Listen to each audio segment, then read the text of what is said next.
A very good afternoon, everyone. Welcome back. We welcome you all to the second day of the inaugural AHR Symposium, Research Beyond Method. Through the symposium, we aim to create a platform of ideas, thoughts, and questions that pushes one to look beyond the confines of what architectural research is, of how research transcends beyond being a method to find answers through dialogue. The student-led symposium is hosting dialogues with researchers and practitioners whose works lie in interdisciplinary fields within and beyond the built environment. The aim is here to situate this series of dialogues as markers which expand the idea of how research is imagined, practiced, and reproduced. Our second panel for the day is Applications of Research in the Built Environment. We have with us Jeenal Sawla, Rushil, Palavajjhala, and Aditya Singh in conversation with Aashumi and Naomi. Aashumi is from the 5th year and Naomi is from the 4th year in architecture at Shah. So without further ado, Aashumi and Naomi, please take over. Hello everyone, good afternoon to everyone present here and welcome back to the third panel of the inaugural AHR Symposium. This panel is titled The Application of Research in the Built Environment.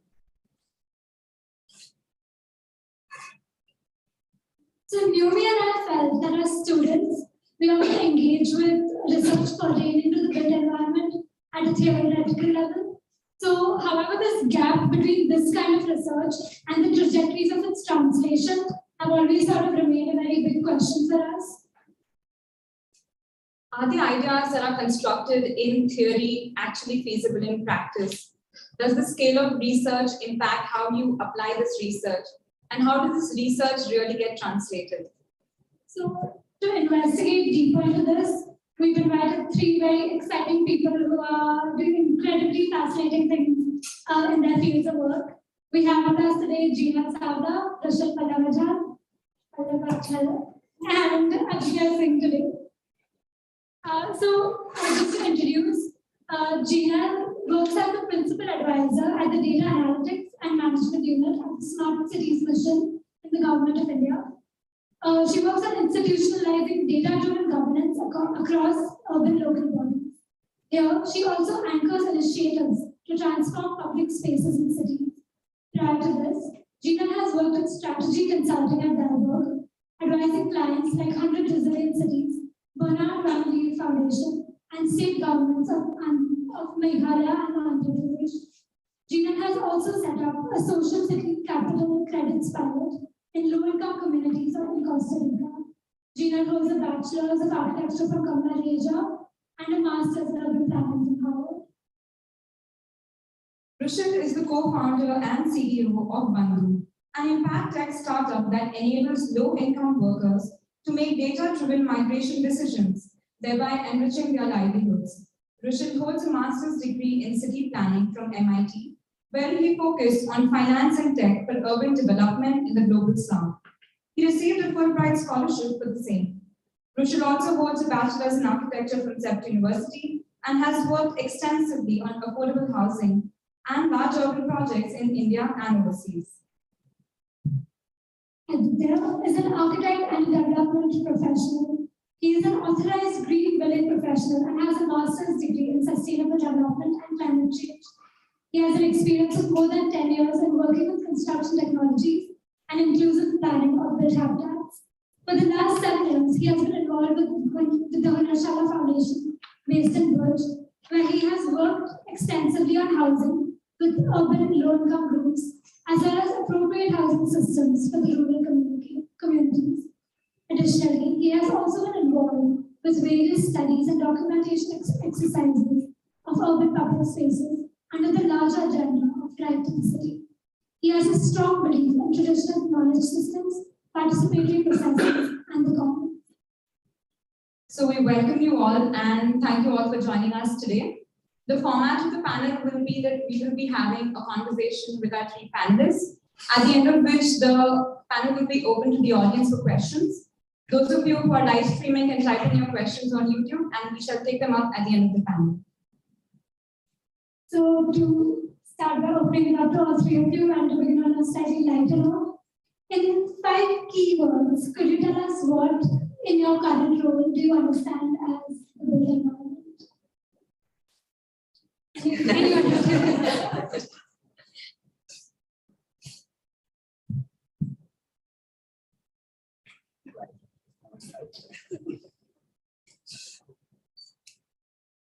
I'd say something which is well, I'd say stasis is one word and it's a very big thing. I'd say stasis. Second, of course, locus, process,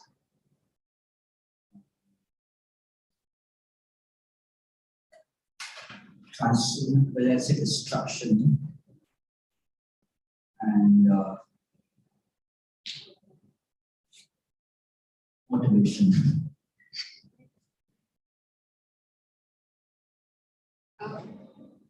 Because I wear sort of two slightly different hats at home, two different slightly different work streams.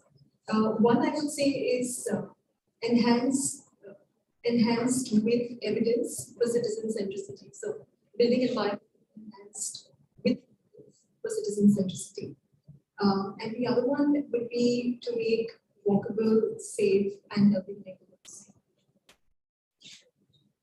Okay, so based on the kind of work that I have been involved with, it will be difficult for me to think of 5 words, but I'll think of whatever comes. First word may be intangible, community, social capital, historic, and temporal, so and informal. So probably these are those how I identify built environment. So just picking up from there, and also because you said informal, but I also know that you work very much within a formal setup of the government of India in that sense. So if you could just maybe one by one explain, maybe in a sentence or something, about what exactly it is that, for example, that you do with the urban and rural research in your commercial.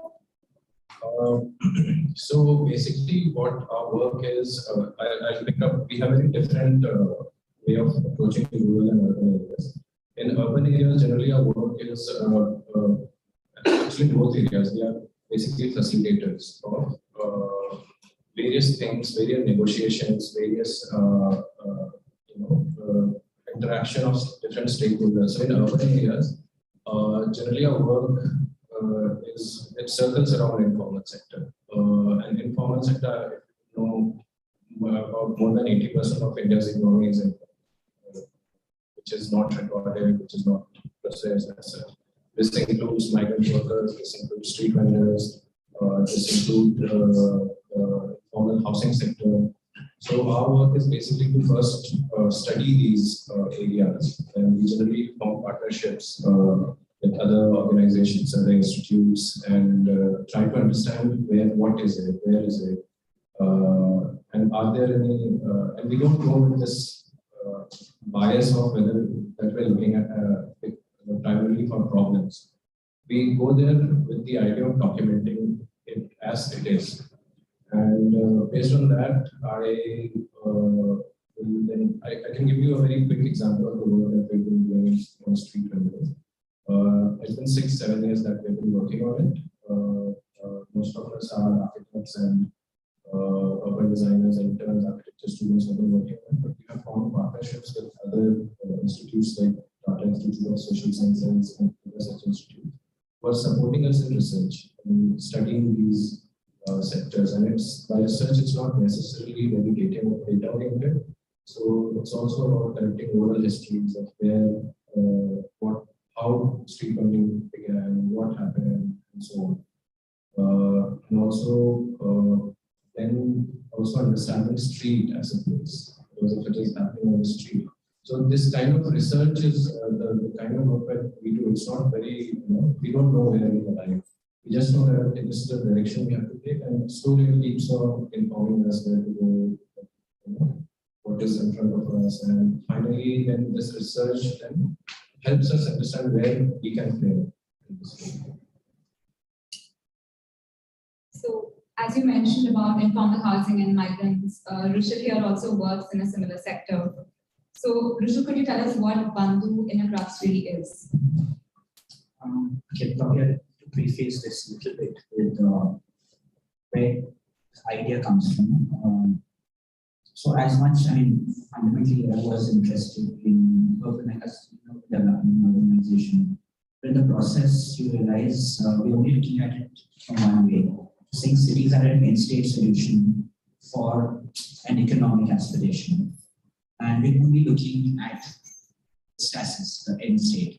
No one is talking about the process. And so who is urbanizing that question? Like I said, if 85% of the people are not being documented in this process, where do they fall through the cracks? Where are the vulnerabilities? And that's exactly what my thesis in lab school and was doing, where just this kind of research was largely anecdotal in the realm of sociology and things like that, and no one really got very quantitative about it. So I was taking classes to be realistic private equity. So I applied similar methods to try and say what was really the value being lost. So a bunch of data development, for GIS, or web scraping, and collecting various kinds of data sets to find that overall, migrants were making a rational decision and going from point A to point B. They were making economic gains in the life cycle. But the efficiency of doing that could be 10 times more efficient if you had information, like if you knew somebody, there was an access point, like social capital in the city, you were likely to make 10 times as much as a gain. So those kind of results from my quantitative study were just were shocking. Went further into diving into what really constitutes this 10 times of a gain. A large part of it came from affordable housing, being able to access security of housing tenure. And of course, the process started with being a renter, living with a relative, becoming a renter, and eventually. So to secure those things, people have to give up money up front, or rather they make the most efficient choice. If you just start to measure how much does a migrant worker pay per square foot rental, you find it's about 5 times that of luxurious property in big cities. Then water costs more. And the larger logic is if somebody is making a small size transaction, and many of them, the unit economics of it mean that there are a lot of inefficiencies, a lot of transaction costs, which is captured by people who don't have to do that work. And of course, the end beneficiary, the migrant worker, remains vulnerable, remains poor. So coming back to saying if urbanization is the way India believes it is going to become a $5 trillion economy, what the people are fueling it, if cities are the engines, the economic engines of doing that, are we enabling these people to do it in an easier way? And importantly, giving them a choice if they do not want to migrate. For example, states that offer better Manrega, or they pay out the Manrega much faster, you see a difference. Or rates at which they're willing to migrate. There's the cost at which a migrant is willing to leave his or her native place, because it means getting cut off from family, social connections, and all that. So yeah, that's exactly what Bandhu does. We've got 3 mobile apps, one each for employment, housing, and government entitlements. Got a WhatsApp chatbot and an idea platform. All of them together are enabling a migrant to get jobs, housing, access to benefits through a variety of digital ways. So non-smartphone users, the WhatsAppians, and a full smartphone user for a variety of literacy as well as, let's say, tech abilities. So in a nutshell, we are trying to make migration simpler and give more choice both sides. So we'll come back to that again. Jeenal, you've talked about how you want to enhance the neighborhoods with evidence and build healthier and safer neighborhoods. So what is Smart Cities India mission? What is it trying to do? I just want to say something in response to what he said. I think it's a very, it's a different way of, instead of asking what is urbanization, and then having a very infrastructure and services approach, you're asking who is urbanizing, and then the focus of what we do is very, very different. So thanks for putting that out. in terms of the kinds of work that we're doing, the Smart Cities mission, in the way that it was rolled out, is very project focused. And those are the and those projects are going on in the 100 smart cities. But what the part of the Smart Cities mission that I'm engaged in is a sort of a different vertical. And what we're doing is essentially institutionalizing data-driven governance. So essentially working with the 100 smart cities to set up ecosystems wherein data is aggregated, analyzed, disseminated, so that Bandhu can come in, work with the data, match workers with housing, with jobs, with the ecosystem. So setting up that institution, setting up those processes is one part of what I do. And the other part, I think it sort of started as a response to COVID. What we've done in the ministry is undertaken certain campaigns, national level campaigns, streets for people, cycles for change, nurturing neighborhoods, placemaking. So these are essentially interventions, very surgical in nature in the beginning, where we're transforming public spaces, enabling, making streets better for pedestrians, transforming parks and, from a lens of young children, daughters, and the caregivers. So doing pilot transformations, and as we're seeing sort of the successes or what is missing in those pilots, we're now thinking about how to scale them and how to institutionalize again some of these things in urban communities.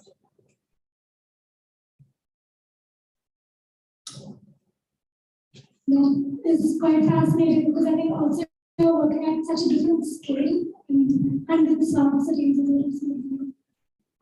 Again, I think we'll keep coming back to a lot of these conversations, but just to start off with, you sort of started Bandhu based on a postgraduate thesis at MIT. So how did you come up with a strategy for an app from your thesis?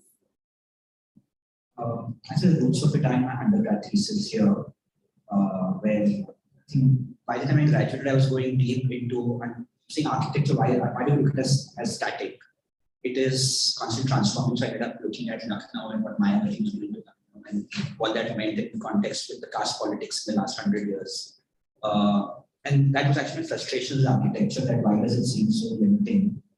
Going further with that process, I think practice, I was working a lot with affordable housing, five large cities in the state governments in India, helping them implement DMAY, and realized if 60% of these cities are informal, 90% of the dwellers are living on rent, you've got 55% and there's high churn, they're constantly moving in and out.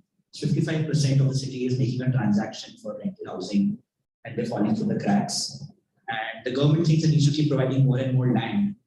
And I did the math and I said you need 3 times the size of city to provide them. And state government does not part with land, the ULB doesn't have land, the central government has no access to that land. So there's no land barrier deadlock. So that was a problem I went to solve, saying that probably innovative finance is going to be the way.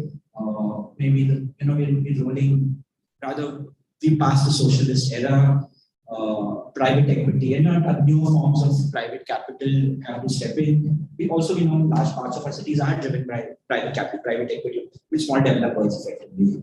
So how do we leverage that better to get the kinds of cities we want? Again, I was thinking of product. City as static with product.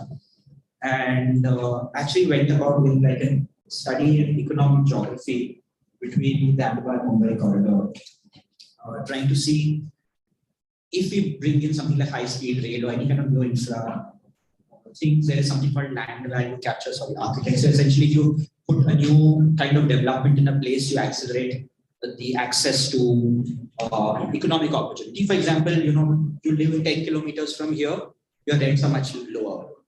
If I put a high speed, what if I put one of Elon Musk's tubes, you can get here in 1 minute. There'll be very, very little real price difference between these two places. And part of that, of course, is embedded in the cost of that tube we put.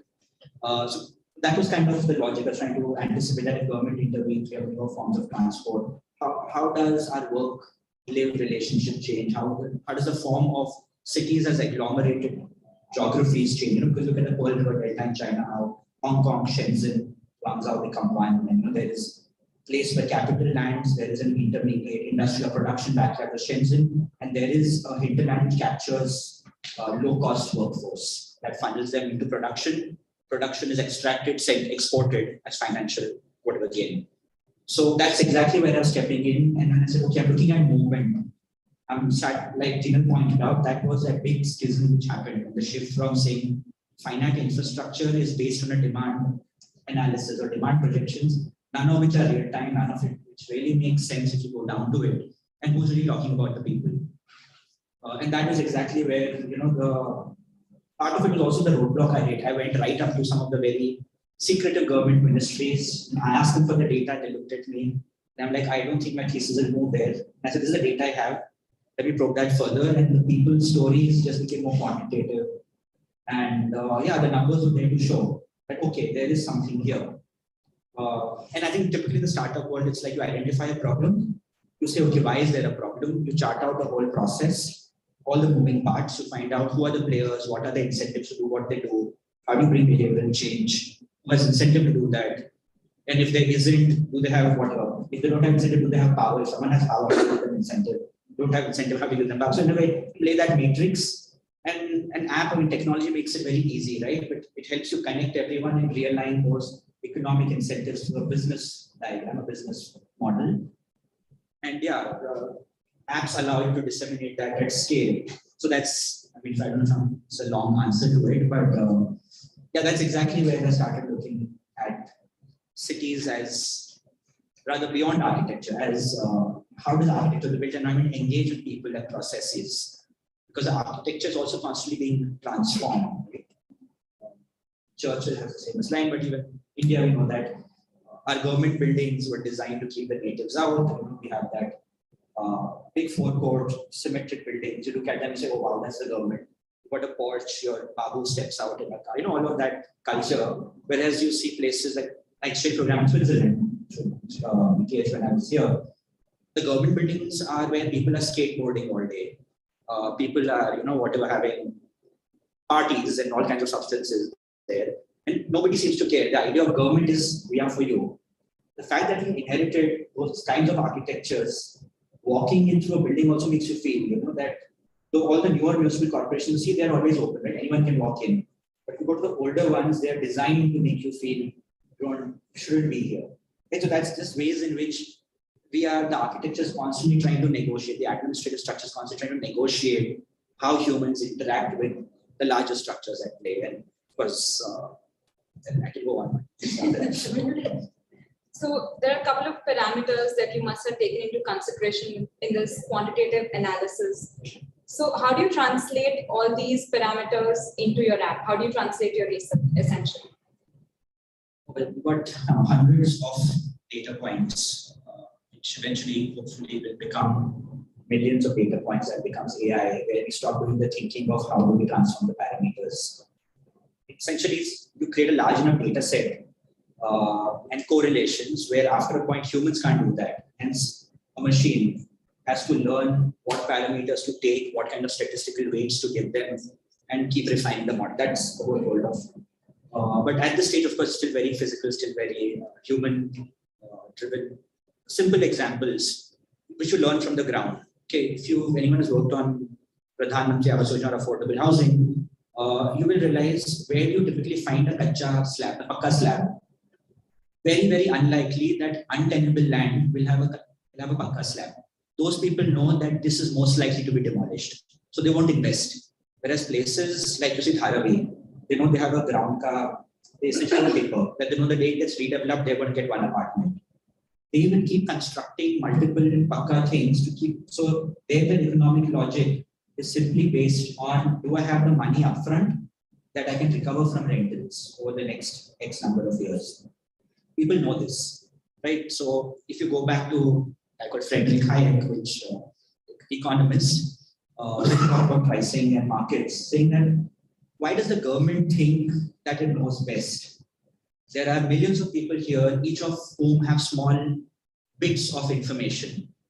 And if all of those bits of information come together in one place, the sum is greater than the parts, right? That's a very intelligent machine. And that's exactly what I think we're able to do. It could be something as simple as, like I said, a slab. It could be something as simple as, has that person bothered to get an electrical connection, or does he have permanent water supply, or is the toilet, is it within the property? Does that one have to walk 100 meters away to access the toilet? For example, if somebody builds along their entire compound wall road, just cells with no toilets, nothing of that sort, just one wire running with a bulb charging point each, and all the toilets are at one end, it's very likely for single male migrants. The moment you're bringing families, women in the system, needs for privacy change, need for access to infra start to change, because the moment women get into a household, and households consume a lot more water, right? So these are data proxies, like several kinds of data proxies that there are various ways to do it, right? Some cities are doing drone surveys, some cities are doing various things, but nothing can capture data as granularly as users reporting it for their own benefit. So, I think if I dive too deep into it, I'll be giving away part of our IP, but that's kind of the overall aspects of it. Yeah. There's a lot of statistical and theoretical data involved that goes into this. So, Jeenal and Aditya, as part of your practice, how much of it is theoretically driven and how much of it is prototyped or experimented? So, Jeenal, in your case particularly, could you share how your research is applied in government projects? Sure.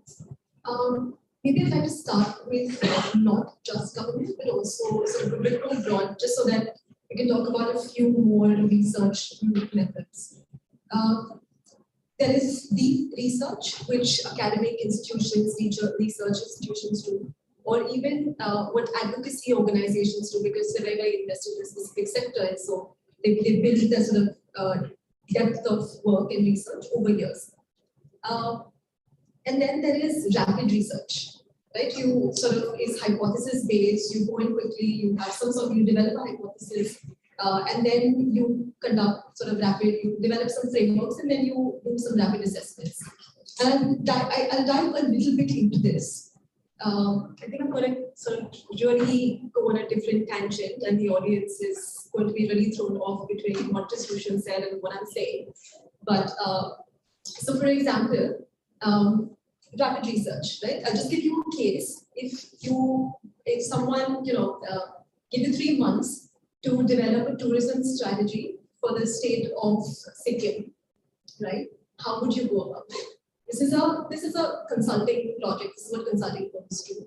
3 months, you can do this. Here is where you do use rapid research. So you develop a hypothesis, right? Okay, well, it makes sense to take a persona approach. Right? So what are the different kinds of personas? You have solo travelers, you have romantic, getaways, you have families, you have a bunch of hikers. These are the different types of personas. Now, what is perhaps their demands and needs from tourism? You map that with what is the infrastructure that you have, what is the services that you have. And this is sort of your framework, right, that you've developed. Now you go on the field and you do a bunch of hundreds of interviews. So you identify those user personas, you interview them, you map that with the data that you're getting from infrastructure services, and that's how you sort of develop the strategy for tourism, and then you start your advertising, etc. And then you perhaps take a pilot, you test out something that you do for one persona, perhaps solo travelers, you see what that looks like. You go back and you assess whether that has worked or not, and then you kind of go back and rework your strategy.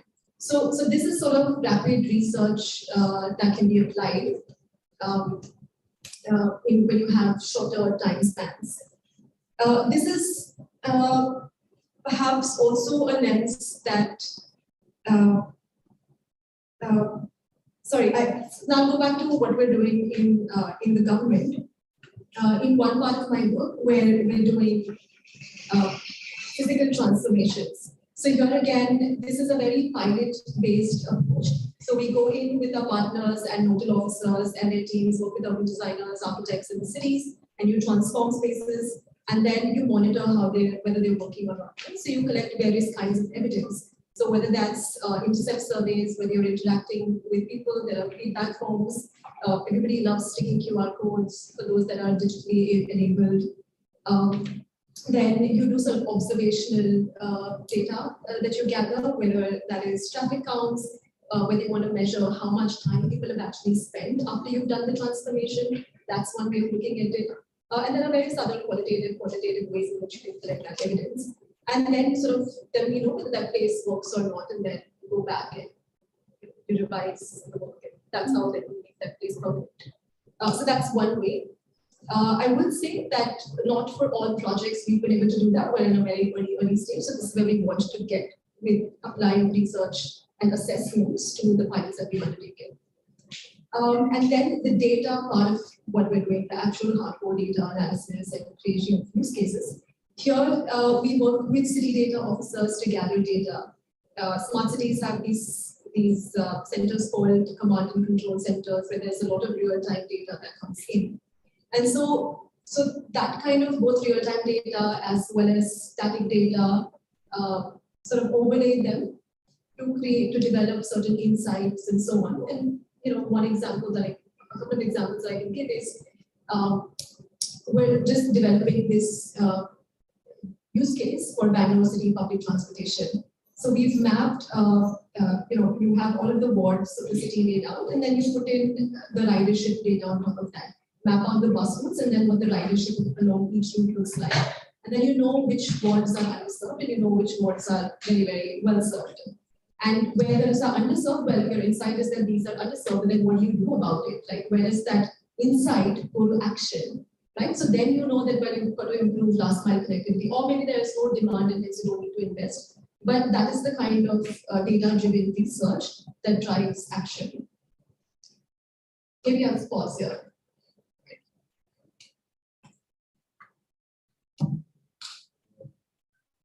So, okay, I'm going to go on another tangent. Because when I began working with the communities, I had a very strong faith on data, on a lot of numbers and maps. And this kind of started getting disillusioned as I started working with people, as I started talking to them. Suddenly the numbers disappeared and faces began coming. And that just changed how I started seeing this whole research field. So what happened was we realized that data is very important. Without data, you don't know what's going on. You need to at least know at a certain level that there is something. But it also misses a lot of things. And for that, we have to go and talk. We have to go and work with the communities. And forget that we are professionals, because a lot of times we go and we start talking to them after the research, and we tend to have this ego that we are a professional, we have certain ego of this data, and we want to do something, but we do not listen to the stories that they have. So in EMI, which earlier was RAY, we began working with RAY. The first thing that we did was did a citywide analysis of all the informal settlements and the land holding that they had. And we also projected the housing plan, and what is the land allotment that each household should get. And we came up with something known as something that came up with 65 square meters in a small city, not larger city. Of course, the larger cities, the land dynamics is very different. The prices just are insane. So, but in smaller cities, we are focusing on smaller cities. And if we give 65 square meters of land to all the families, we still have a lot of land that will be freed up basically from the government to use for other infrastructure. So, in at least 4 or 5 pockets in the city, we would get acres of land for government to build other infrastructure, and we presented it in front of the government, showing them all the data, all the research that we did, and then implemented 3 slum settlements, giving them 65 square meters, and we basically did not design or implement. We only facilitated that implementation based on the data and the understanding that we had gathered, and allowed them to do minor modifications, allowed them to exercise their ownership rights. And we kept on going back and asking, is it working? Is it not working? What's working? What's not working? So I think people, once they get to do it by themselves, they had a certain ownership. because we were there to also facilitate that based on the data and information that we had collected. We were basically facilitating them to take an informed decision of what they should do, what they should not do, but it should in the end be their decision, which then we will translate to the government, because government will not understand, कि अच्छा मैं तो 25 साल पहले आया था, यहाँ था, मैंने तो ऐसे ही चक्कर आई, मैंने तो ऐसे ही चाहिए. Government will not understand that, but we, because I have a training of architecture, I have an architecture degree, I have something, I've studied something, I can translate that into a language which government can understand, which other authorities can understand, and that is what my role is. And that I'm able to do only because I've participated in this research with the people, which is data plus a lot of these stories, a lot of the emotional connect that there is.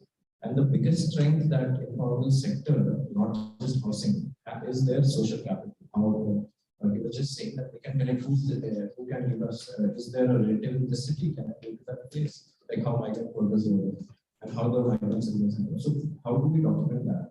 So a lot of these intangible things become part of our work because Indian people who are implemented somewhere. And so based on this, then we moved ahead, we did study 8 smaller cities. Like I said, we were interested in smaller cities. Because cities, a lot of people are working, a lot of data is being generated, but still there's a majority of smaller cities that still are there and they still struggle there. And we realized the same things are happening under PMAY. They have 4 verticals, one of it which looks at slums specifically. We realized that this vertical is not applicable there at all because the land prices are so low that the developers who are supposed to develop houses and make profit, and based on that profit subsidize slum households is not going to work because they are going to go into losses. So how do you develop these informal settlements in these cities? And this is where our research then again in Toulouse and other cities came in handy, and we proposed that we need to transfer these to other verticals. We need to, the other thing that we also realized that the government, the money that the government is giving is not going to be enough for them to build any house. It's the government sees it as a subsidy. So our role as researcher and designer comes, how do we design things which fits in this? Not by design, I don't mean the structure, but the system itself, how it is being implemented. So then we proposed this, we gave this to the government, and later on, of course, the verticals began changing. So then beneficiary and component where the families can build themselves began coming in, and we have been emphasizing that in informal sectors, especially informal settlements. It's easier to facilitate building than building, and that's what we have been trying to work on. That is one way of looking at research and how it actually impacts people on the ground, and how, as designers or architects, we can use that to work in this sector. I pick up on something. You're referring to data as very just quantitative data, but there's also qualitative. Is this better? Okay. You're referring to data as just numeric quantitative data, but even your oral stories, that's qualitative data. So that's also data from which you're deriving insights and you're creating compelling stories. And that's what you're sort of brokering back to the government on behalf of. So just wanted to say that out with you instead. Oral stories is also evidence, it's also qualitative data. When I realized a few things, I'm guessing in architecture research, in this conversation, just to bring some of us back in. I'm looking at these processes as, like Jeenal pointed out, having a hypothesis, framing a certain kind of question structure, you go out there, you get responses. Again, there's a difference between stated preferences and revealed preferences. People want a house, want a house, right? So is that a revealed preference or not? That becomes an interesting case. And usually research of a certain sort, even our thesis or our research projects in the matter will end there. We'll have some analysis. With what we're observing with the app is while it started in the thesis, it became a product which was in a way hypothetical solution. I think this will solve that problem. You go out there, they engage with it. And that's when they're really voting with their feet. They're really giving you the revealed preference. And you kind of start to then observe them, but why doesn't this work? You go back, you refine a hypothesis, you tweak a product. So it becomes a bit of a spiral where you don't want to reach the center, you start at the periphery. You're making constant progress, but it's essentially your circle is getting narrower and narrower. You don't really know where the locus is yet. But can I ask you a question? You're saying that there is revealed data and then there is data that you're proactively asking. And proactively asking is, do you want a house or not? Right? So what is the question that you're asking on the app where you're saying that people are revealing? Yeah. So for example, if I ask people that, do you want to make a digital transaction? Suppose that person says no. And if I create a feature there and I say, hey, do you want to use WhatsApp Pay? Whatever. Suppose that person clicks it and says done, because maybe it's a 10 rupee. So I know, okay, he's willing to use it if it's a form, because his idea or her idea, or what is a digital process, because we sometimes get lost in words, sometimes we get lost in. So that's what I mean. So when you actually give them a product, they might behave differently. People who promise that have to be digitized, you come to them with the app, and we experience this. The whole community, they said, yeah, we're on board, we built it, 6 months later, we're back, here it is. It's like, no, we want to put our data there. So it's like an entire hypothesis that this community, we get all these stories, this community will digitize, and if they digitize, then the other people, the same caste across the city, because they have massive land holdings, that caste have massive land holdings. So and now our biggest challenge is how do we re-enter that trust with this. So why I am getting to respond to you, why I get biased when someone says data towards numerical and not a subjective one, is because especially I personally have been struggling to fit that subjective data in formats where it can be put in government formats. So government, I don't see any scope of government in any way capturing this. So then it kind of gets left over for NGOs and other organizations to take care of that and look at it. So when we do PMMI surveys or numericals, right? No one is asking anything else. There's no subjective question. And even if subjective happens, how do you make sure that caste biases don't occur when someone is writing that?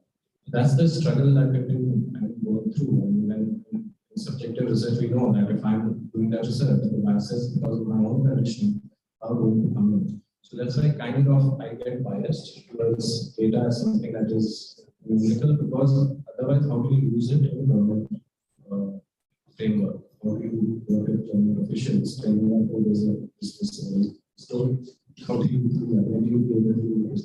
At the Smart Cities mission, we run a perception survey along with asking for very numerical data from cities. Air pollution level kya hai, what are network coverage they're giving to you. But besides that, also there's a citizen perception survey. But maybe the point is valid that much more political data. Could you please elaborate on perception? Perception survey is much more like your citizens' view of your quality of life, whether you have enough job, opportunities or not, and what you think about the climate. So it's much more, what does the citizen think about the city? So if I have to sort of round out it's super very diverse. One of the things I'm noticing is that the experimentation and sort of the prototyping happens. I mean, of course, it's a constant back and forth process, but it happens with a lot of the feedback resultants that you get back from people. And I think even in your case, maybe it's not just, in one way it could be with construction technologies, but it's also the way that people sort of respond to the situation. So if I have to ask, because I also know that not all of you work on an everyday basis with people, but it's perhaps it's a momentary thing or sometimes. So what are your roles within your organizations or the institutions that you're affiliated with? Or maybe to put it more simply, could you share an example of what your everyday looks like?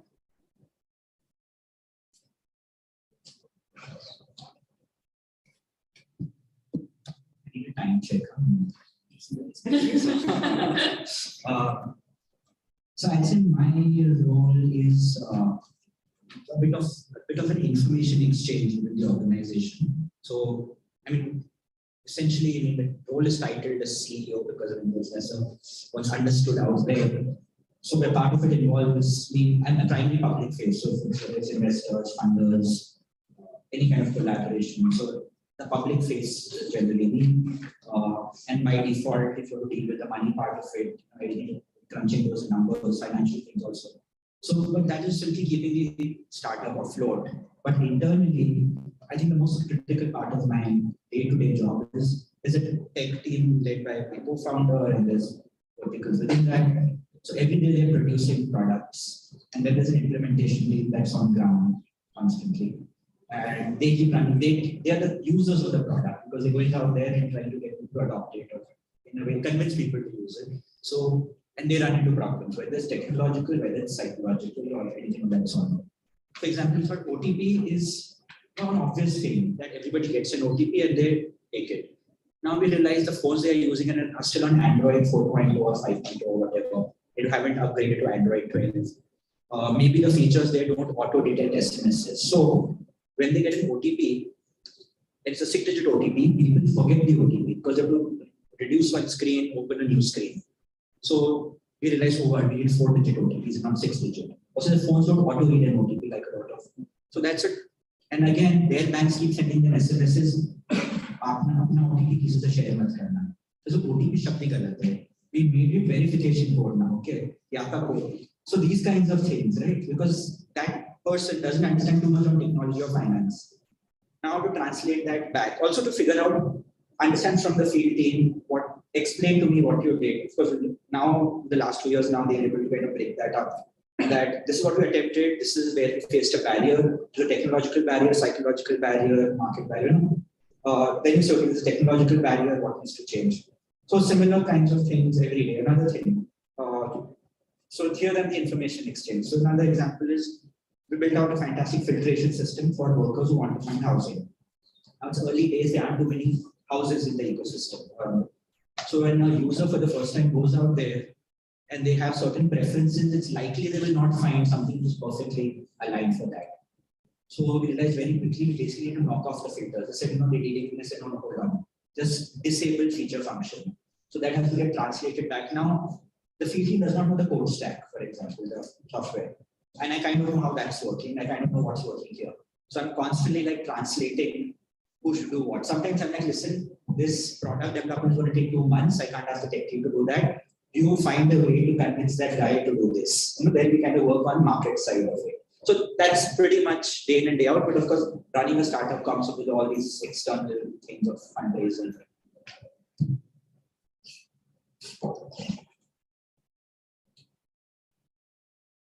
So my role as well as like what a typical day would look like. I would say the role is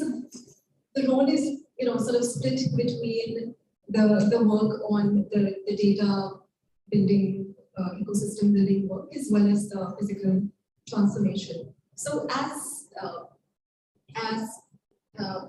when we're in the government, we're essentially not doing any projects out there in cities ourselves, right? We're enabling, we're facilitating these things to be done. So it's a lot of stakeholder management, initiatives management, internal teams, external teams, teams on the ground in cities, our data officers, our nodal officers. We don't interact with citizens directly. We interact with the local bodies, and then with an ecosystem of partners. And so these are typically either a variety of organizations working in tech, or these can be non-profit organizations, advocacy institutions, research institutions, private sector, and so on. And then what I hope to be able to do much more, also building more convergence with other ministries. So working much more with the health ministry, ICDS, women and child development ministry, sort of start working with them as well.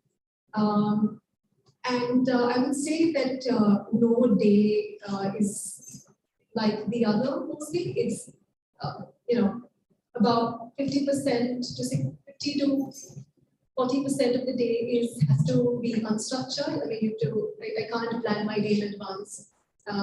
There is sometimes different requests that come in, and but this is broadly a lot of running of the programs, initiatives, and stakeholder state affairs. Okay, so I think I have even my days are very different. They're not very typical. Like today, I had to get on a bus at 6 a.m. and then arrive out.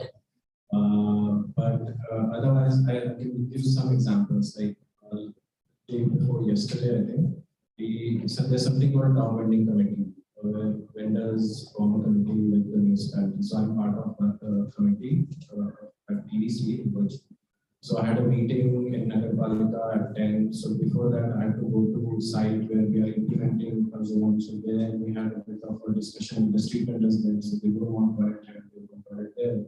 But Nagarpalika has already approved it. So now I have to go back in that TDC meeting and explain that it's not going to happen. So we have to change this and what is required. So and then there will be a lot of fights in that meeting because some traffic police might have evicted one vendor.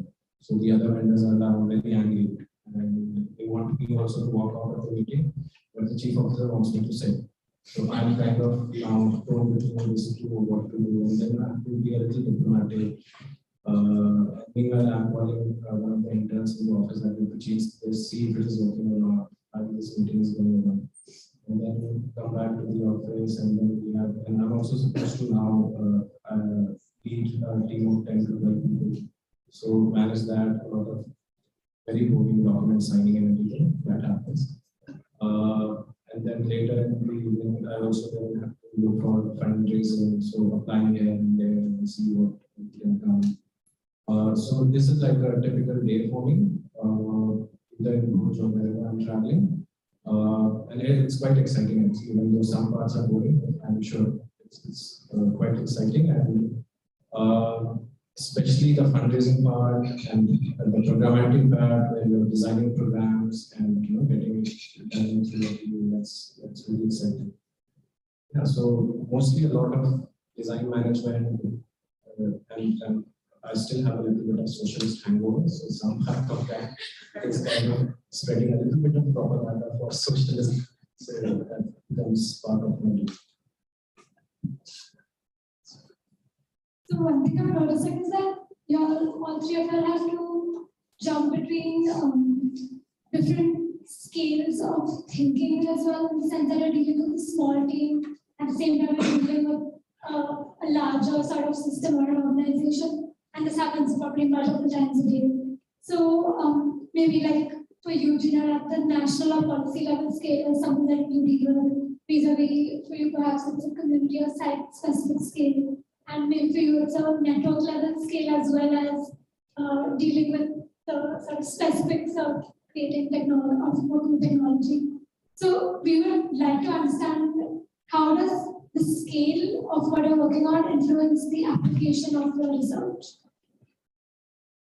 So Aditya, could you tell us a little more about the localized strategies that you develop in urban and rural planning, and if there's any research that goes towards scaling these up? Yeah, so I'll give you another example of the rural housing work that we did.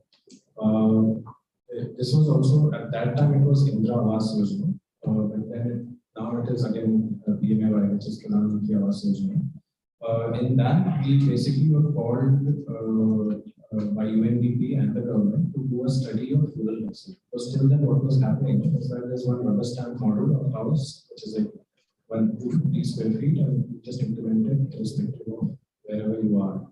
And it was a massive failure because not only did it fail in providing housing, but it actually drove many families in debts. And they had to sell land to pay back the loans that they had taken from loan sharks to finish the houses, because the government officials were pressurizing them.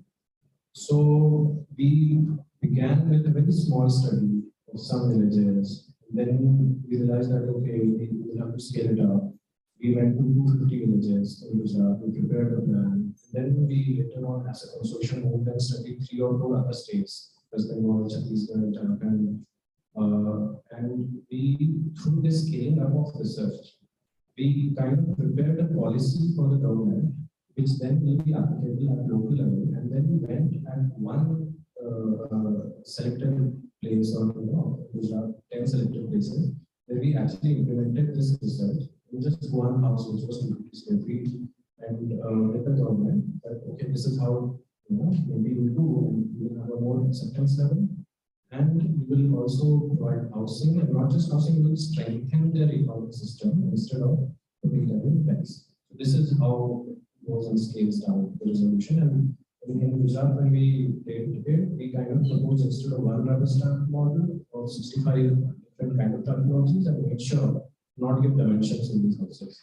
But as soon as we give dimensions, again, it goes back to the government, because they get fixated with numbers. So, and people, if you go and tell them 50 square feet minimum, the government will make sure that it's maximum. They're not building more. In villages, 50 square feet is nothing. Okay? So make sure, and they kept pestering us, calling us that please give us dimension. So that level of study informed us at the room level that we should not give dimension. That's how then we got in.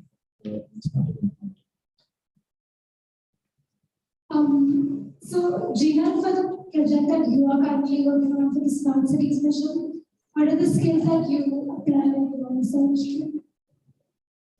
Skills of.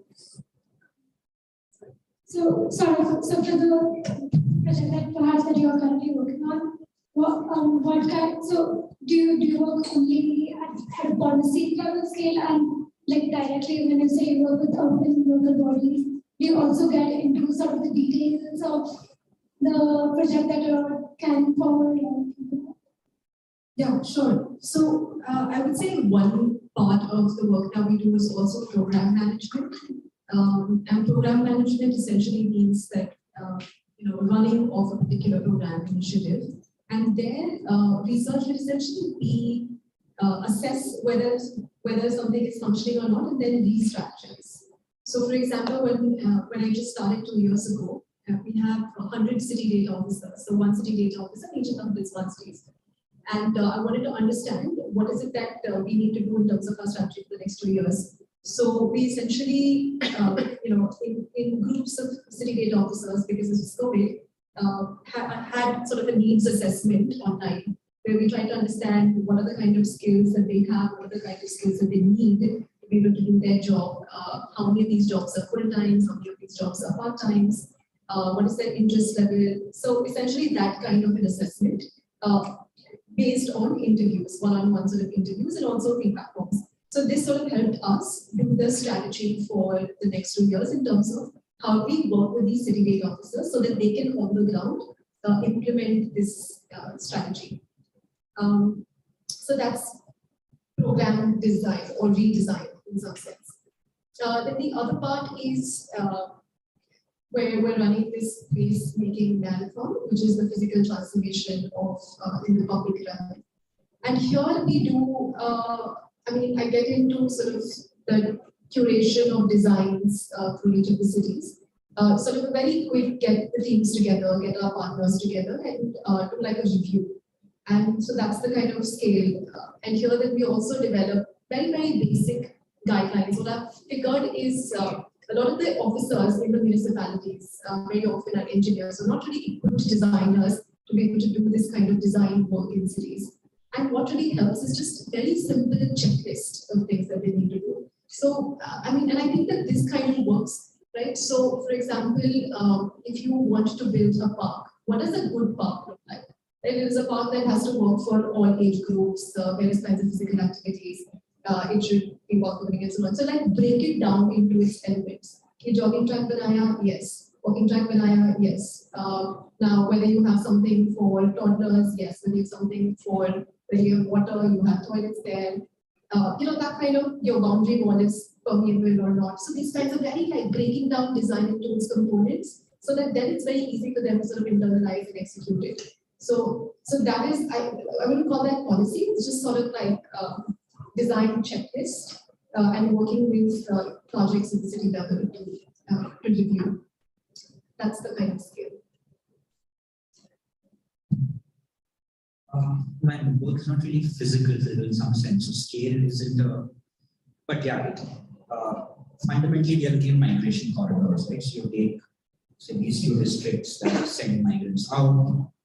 So you'll identify, okay, and you also identify a destination area. And in destination areas, you identify with sectors. So if I say these kinds of industries, okay, if this is in Sanand or this is in Narol, in Ahmedabad, what are the existing routes, like where are the people coming from, what are the kind of gaps or problems they are having, so how do we tap into them. So there is some outreach into source from destination, so you work with those. At the end of the day, look at migration. Nationally, of course, you have to look at multiple source centers, of course, multiple destination centers. Destination centers are large. So, of course, destination centers, then you go, each little thing you go into, like a GITC sign will be like, what are the sectors, who are the industries, should I get on board with the CII or some industry organization? How much of it is directly accessing these employers? How much of it is the network of middlemen within that? Or if it's construction, maybe we won't go and talk to big guys, but say 1 or 2 degrees below, where are they sourcing? Right, so, like for example, we practically touched all the 83, 90 labor nakas in Africa. There.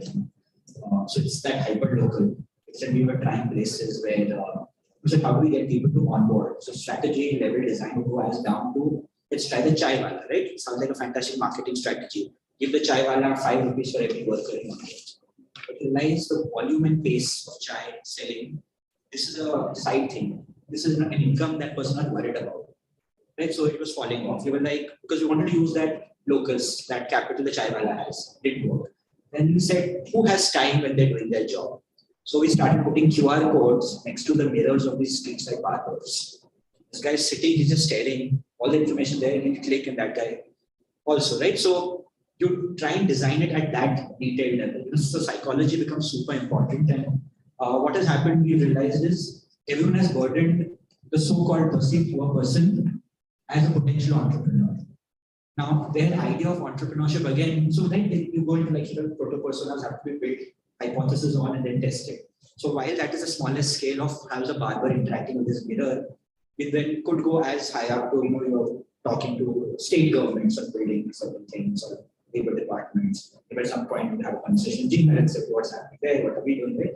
So the idea is to test it out in a hyper-local way, ensure technology works, ensure user behavior works in a certain way, the numbers start to add up, slowly start seeing this replicable. So everything that we do and have done enough number of times and build what's called an SOP, standard operating protocol, that is then given to newer teams. We repeat our human workforce on ground that does what we intend them to do.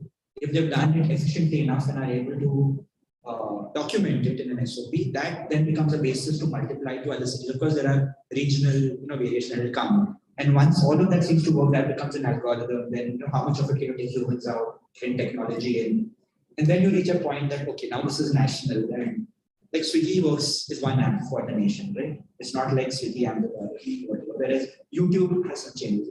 The same that. So that's kind of the scale. It's not so much geographic. It is more to how many edge cases and aberrations can you have. Because whatever said and done is a bad word to use here, but we are trying to be reductionist and extremely reductive. So while people may celebrate what's unique to each human being, we are trying to say what's common to us all, because that simplifies our job. And somehow the buzzword in how we work is scale, right? Scale, literally, how do you scale? So we had asked the question of scale. So in terms of these parameters and reductions, it could work with migrants and laborers, but what about your engagement with the landlords or informal housing providers at different scales and across a particular region? How do you go about that? That has to be done. You have to segment everything. So I just gave you this example, but look at landlords. When we said who are the landlords, what tasks own, what kind of property, and where. In fact, I think one of DRP advices here, we had these conversations about the transformation of landholding castes. How have their the work that they do change? So it's not even surprising, but castes that have traditionally held cattle and had access to pasture land traditionally also got bigger and stronger and more access to protein and things like that. Typically got strongmen, typically better. So they also get involved in the economics of land grab, and hence they make excellent landlords, right? And even their transformation out of this kind of landlordism into the formal economy. So whether you take the caste of Gujarat or Haryana or wherever, there is a similar pattern. We're trying to say even the app we see those things that include the morphology of what they start to build is similar. You can predict. So when you say about landlords, I say there are big landlords, but they don't want us. We are too small, they're too big, too powerful. The landlord that really wants an app like ours is one was a small landlord, was maybe 2 or 3 rooms at max. Enough number of rooms that they can't, they want that income, but they have a day job. So this is extra effort for them. But also not large enough that they have cloud. So they have to rely on brokers. So how to segment everyone to realize this is the person who's going to be our first adopter? Because minimum effort, maximum result, both ways. So again, I think keep segmenting it into it. For example, there's a single woman, maybe a widow or something. She's a very, very different segment because she wants female migrants. Female migrants means women don't migrate alone generally. They do migrate alone, they're more educated at best. I mean, at least they'll be a clerk in an office. Not just like past or whatever. So then what is the market for that, right? So for every unique pair, I mean, keep making these kind of visualizations. You see, you have to segment, and then of course, all of this go in the realm of data. Like in fact, during the COVID second wave, from our app, we mapped out where everyone disappeared to back. And it was fantastic. And just the visualizations. And so as much as we talk about these as anecdotes, I mean, we start to take these mass anecdotes. Yeah, I probably lost track of what I was supposed to answer, but so landlords.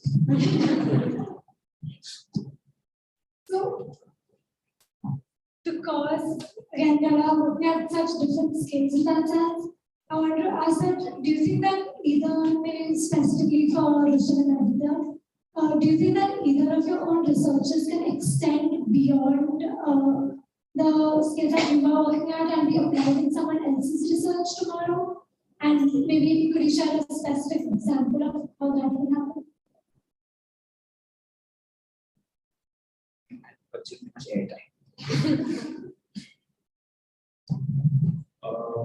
So I think what I basically understand by this question is whether we can transfer this research methodology somewhere else at a different scale perhaps.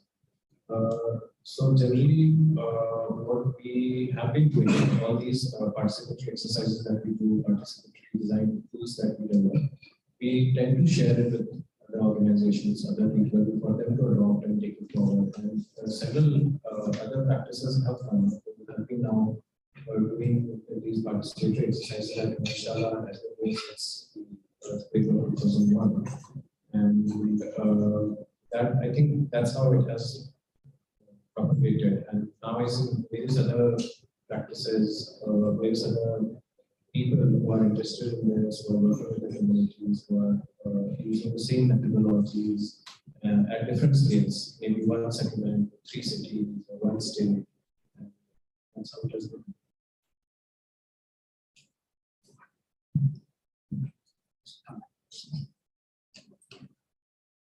Applications of research. Maybe like in some cases. Yeah. So this, we have tried this. For example, we've had cash concept organizations like think tanks that do this. A lot of people are interested in where do you get migration data from insights. In fact, we instituted a fellowship within our org with India Migration. Now, so there's an India Migration Fellowship instituted last year. And we've been publishing articles, a couple of them in IDR. So we make commentaries on what is happening, including like Ishram, based on. And we think this is our contribution. We're putting it out there, putting our learnings out there. Like somebody realizes, don't make 6-digit OTPs for this sector. Like it's a learning. Maybe whether it's an AHR or whatever, they have a learning.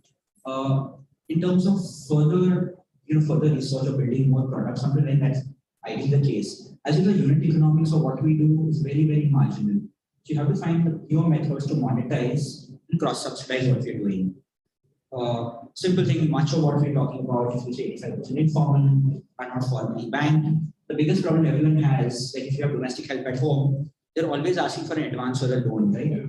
You ask them, why do you take it from the money lender charges X amount, right? So that cost of capital, as it's called, the lending rates, maybe anything from 72 to 1500% per year. Okay, you go to a bank, you get for 10-15% max.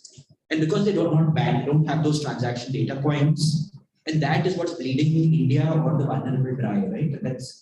There's a wedding in the house, there's a death in the house, a healthcare emergency. Basically, the family descends back into poverty. During these finance, and this is pretty much what he talks about.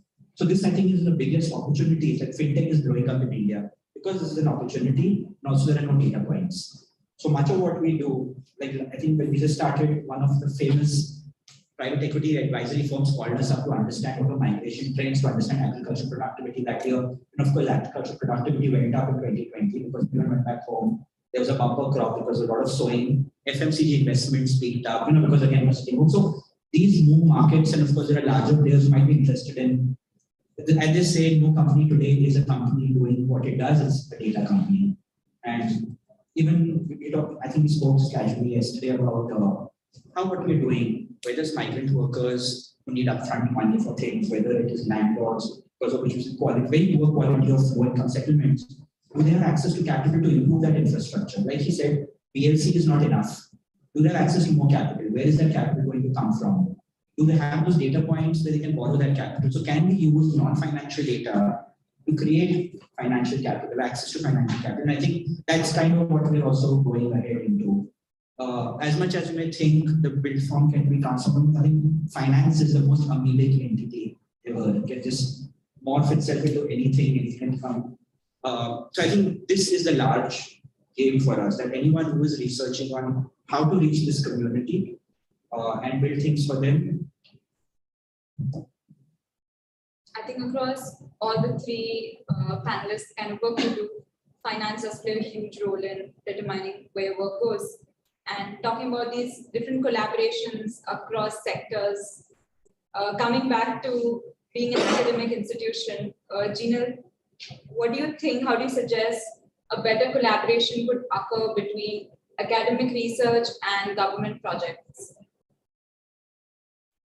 I think especially in the smart cities sort of thing. There is one sort of initiative at the moment. It is called SAAR, where I think it started a few months ago. A colleague of mine leads it, where the Smart Cities Mission has tied up with a whole bunch of academic institutions across India, and they're essentially producing case studies out of the projects that have been taken under the mission. So that's one very, very immediate and ongoing direct collaboration between the two. I think much more broadly speaking about academic institutions and governments, making academic projects much more accessible to government. Moving from, so for example, even in architecture, I'm also an architecture student. So second year, I recall that we done this documentation project where we went to Bikaner and drew out all of the buildings. Measure drawings is what we call it. I don't know if you guys have it. But so we drew a whole neighborhood in Bikaner. I mean, it was a lovely documentation project, but that documentation can move a step further. And what are sort of the very, very specific insights that we can gather from that documentation? It could be very specific built environment insights that you're getting. And then how do you almost sort of market that or advocate that to the wider ecosystem? So taking projects out from the classrooms to this sort of larger urban ecosystem. I think there are a lot more. So I think maybe, and I think SEPT already does that well. I think there is a direct connection between SEPT and the ministry. So you guys already do that well, but I think a lot of the other institutions should perhaps work much more with either the local governments or projects. So there's of course academia for the sake of academia, which I think should also retain some sort of sanctity, because otherwise projects are much more towards just preconceived notions of like what we need to do versus free exploration. So of course, maintaining the sanctity of that free exploration. But after that, what are the insights that emerge from those can be marketed? But then also, certain projects can be much more demand-driven in terms of like what is it that the ecosystem needs for you to research? What are the kinds of projects, studio projects that you also have done? Which I think also lots of institutions would balance off in terms of when it comes to projects. I'm just wondering if institutions, I think overall perhaps all of us need to improve the quality of the research that we do. I think quality of writing, quality of just depth of research, the way we do citations, things like that. I mean, I was not trained in doing this when I went to GST. So I think just doing that kind of training students in doing thorough good research is one. So improving quality of research. But when we talk about sort of strengthening that pipeline between academic thoughts to governments, maybe universities need to have these brokering cells almost, which sort of play a more sales or an advocacy role.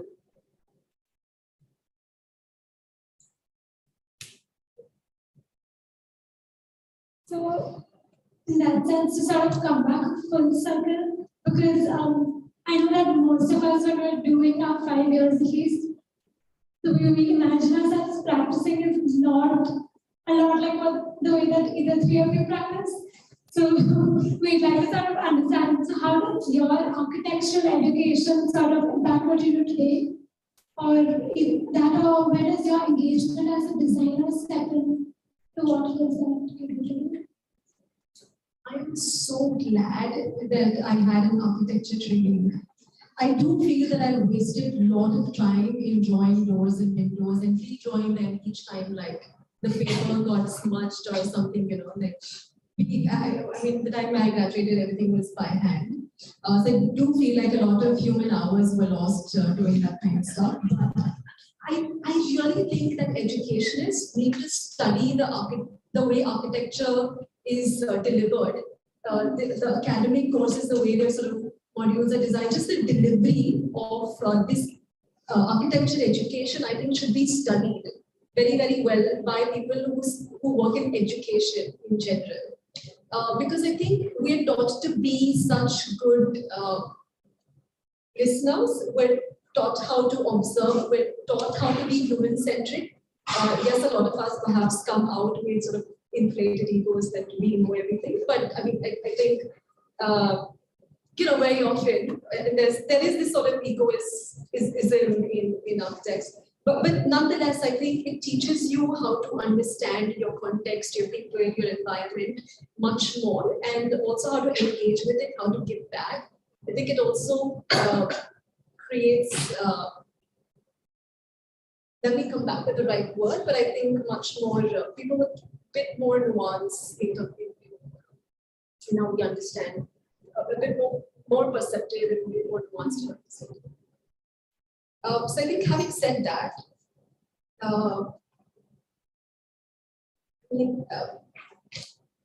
right now, while I'm in the Smart Cities mission, I think it helps that I understand the built environment much more, because that's the Ministry of Housing. So I think there's a very direct correlation.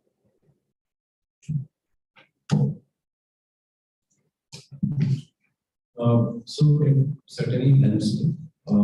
I don't think what I'm doing right now I've been able to do if I didn't have a training in architecture. But I agree with what she just said, is that it again goes back to a comment on the architecture education itself. It kind of creates isolated individuals, which I think now I realize is not. If you, when you like what you talk about this ego, inflated ego, and somehow through architecture education that comes into play, and I realize that one becomes a better architect only once they forget that ego, forget that they're architects, and start without forgetting the skills that they're learning. And I think that has helped me a lot. There was a lot of unlearning that I had to do, but I'm glad that I learned and I've learned, and I'm sitting here and I can reflect back on it. But yes, it has been useful. Like I said in that TDC meeting, and there because I understand the built environment and I also understand the informal that the street vendors have. So that creates a very unique position for me. Just build on something. Because of our studios, we go out and talk to communities, talk to people, and then design for them. This sort of new human-centered design has really become a thing that the corporates have started imbibing, and corporates now have an HCB team that does, even when you want to understand, there was one project that I worked in where you want to understand the effectiveness of Aadhaar and which communities is reaching, not reaching, and why. And this human-centered design was a very, very important thing. So I think this being able to engage with your context, being able to engage with people is a very useful skill that this sort of training teaches us. And hence we're able to operate even when I'm no longer designing buildings and urban spaces, but those skills are very helpful and transferable. I was entirely agree with what said. Like, I find this even now. Any new place I go to, and I realize I'm back to being a student of the place. A student, I never walking through the street, it's information overload. I'm just kind of starting from. And the architecture design studio process, I think what I do today is not very different, because when you go through a studio, there is no finite end goal. No one, it's not like engineering that this find the most efficient way to get from A to B. Usually don't know what is the destination, right? Much like what we are doing. But if I went into the entrepreneurship courses at grad school there, they told us that because you're architects, you already probably know what this is. You don't know where you're going, but you have to take infinite decisions and infinite steps to get somewhere.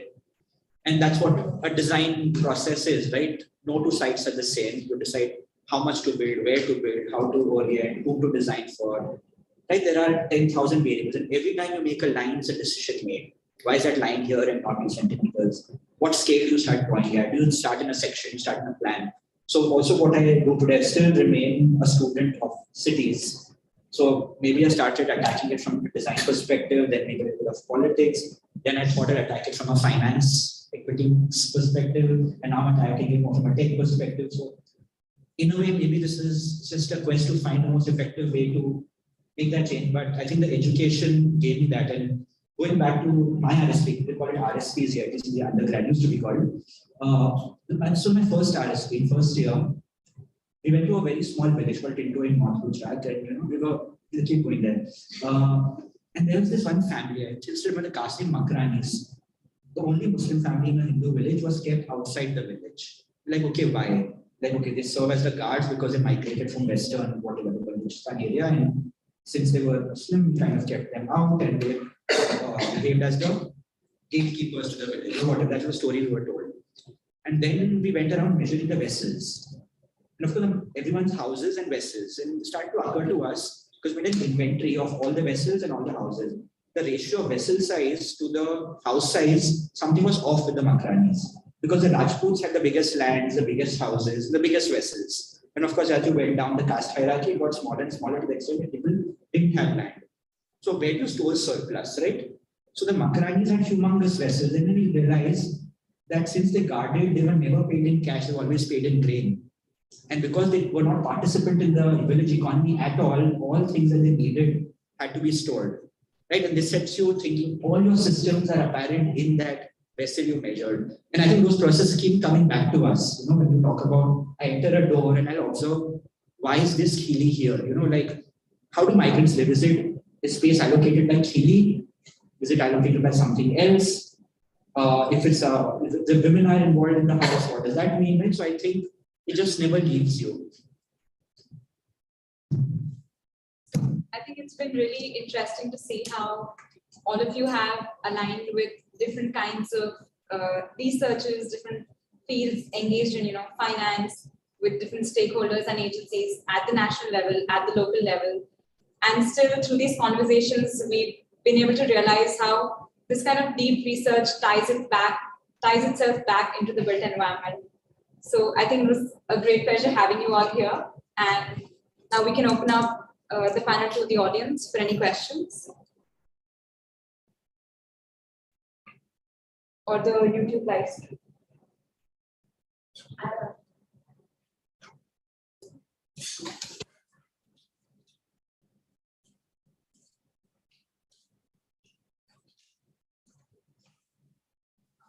Yeah, so about the education, we like to say, like whenever a practitioner comes here and they speak about this question that was asked at the end, they like to say that this kind of attitude to understand the things that you're saying should have begun a bit before. But how would you do that? Like, have you ever wondered about like any system or any way in which these learnings that you had later in your practice could be even hinted before in the curriculum that we go through? curriculum is a sort of systematic word, but I hope you understand what it is.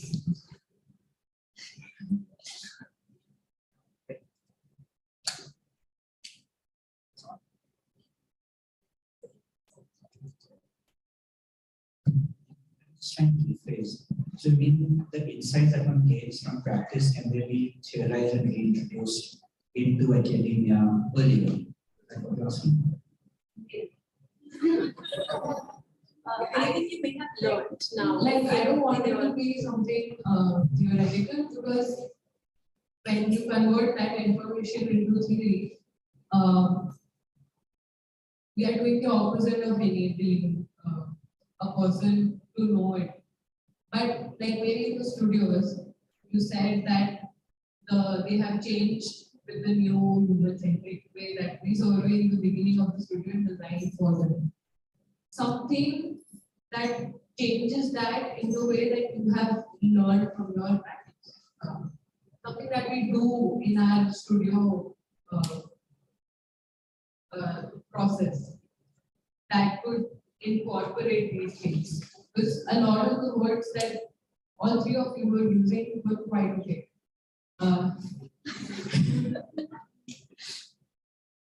Apologize for the jargon. No, that's the thing. Like, when does it come into the studio conversation? Would it come into the studio conversation? Should it just stay away? I think I haven't experienced the stepped studios and the stepped curriculum, so I'll speak only from my AHR lens. And I think from a studio perspective, I think we did well. I think the studios were designed around pertinent issues at the time. So in the fourth year, one of the very transformational projects for me at the time was we had to, the batch ahead of me actually, not even my studio, they were reimagining Dharavi and the way it needs to be built. And I think so constantly engaging with what is the pertinent issue, pertinent question in society right now that needs answers. I think engaging with those is a very good format that studios have been following and should continue to do that. Making those learnings much more transferable, taking them, converting them to advocacy, taking them to governments with good ideas emerge. I think that is perhaps the little bit more that needs to be done. What would be best to understand? Like, theorizing.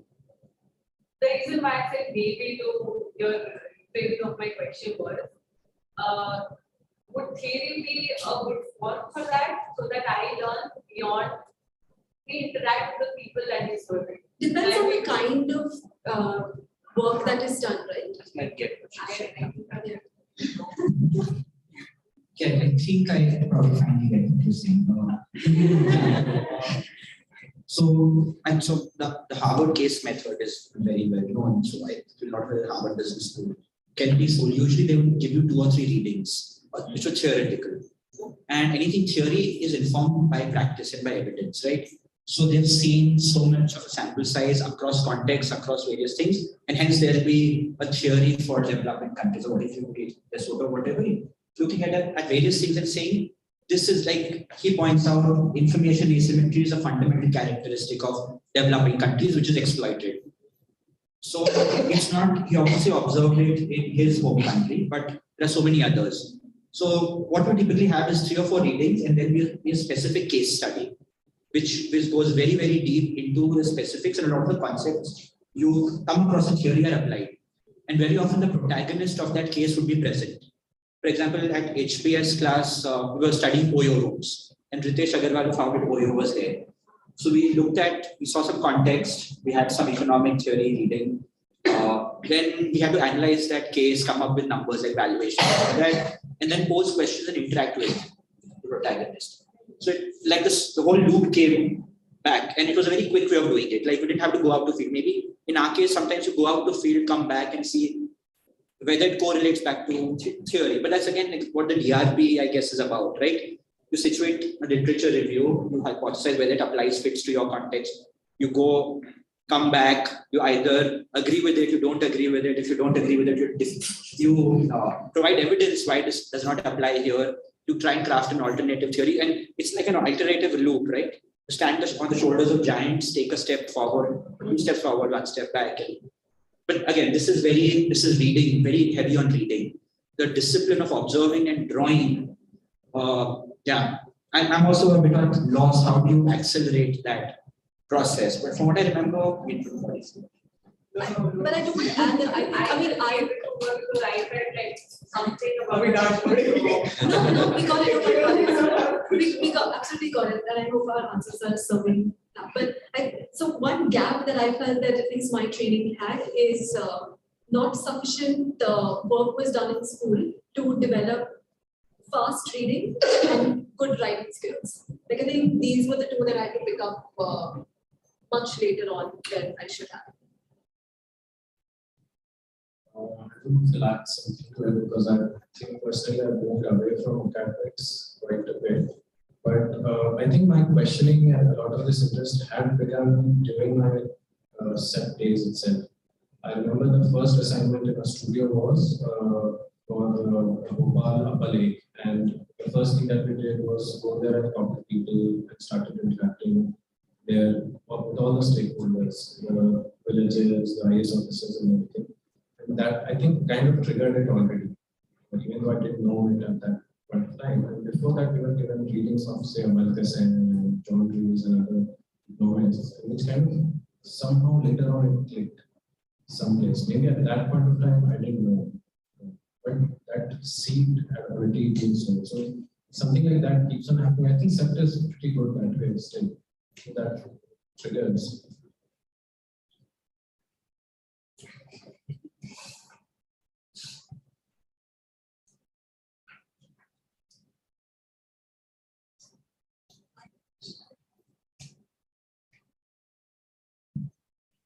So my question is for Jeenal. Since you're working with public projects, like currently most of the public projects are very exclusive in nature. They are not like accessible to all sections of our society. So how do you how difficult it is or easy or whatever it is to make public projects more inclusive and not just be designed for a certain section of the society to cater to certain lifestyle? Yeah, I mean,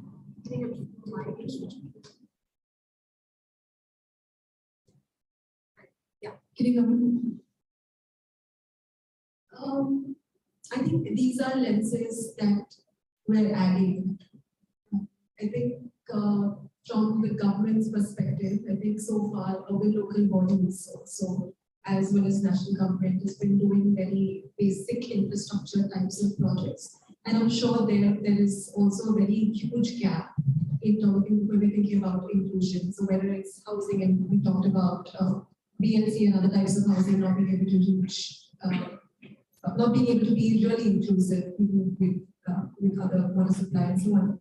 But I think adding the lens of, say, differentially able, there is a big push now, and from a policy perspective, from a project perspective, building codes perspective, and then finally like collecting data from all of these perspectives.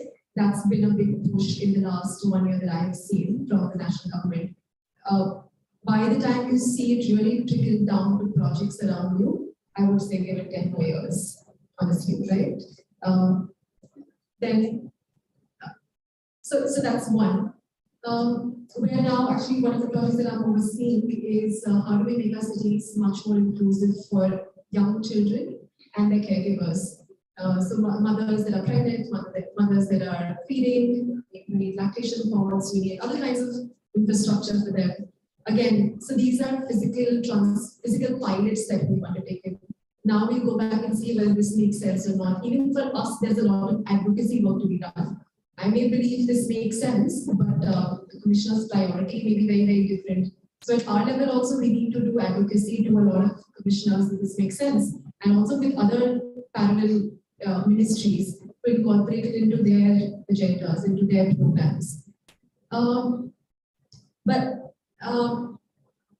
Similarly, what else would I say? But I think what we need to do as projects is much more building those lenses into those projects, making sure that it's almost like a checklist approach. Have you taken a gender lens? Yes. Like, does this make sense for young children? Does it sort of, so that, whether it's class and those kinds of different nuances, making sure that you have amenities in different kinds of neighborhoods, not just very sort of the wealthy neighborhoods.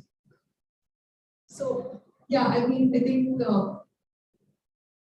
we're getting there, lower and close. We need I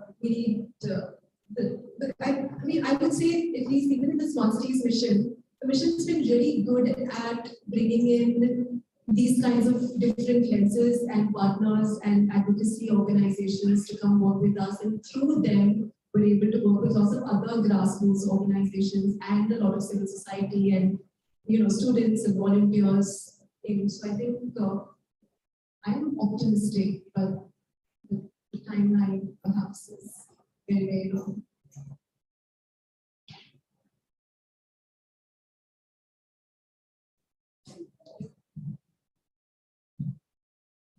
I think what you said about the collaboration, I think, between academia reaching out to governments could contribute in this way, and hopefully we'll reach there once. So unless there are any more questions, I think we can conclude this session. Thank you so much for joining us.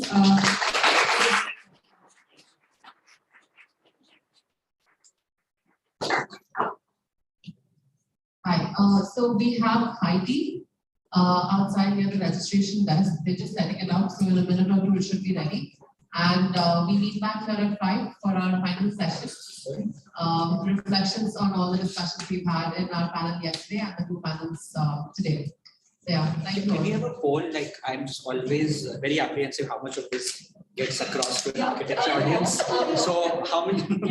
Just a second. No, I mean, not. I mean.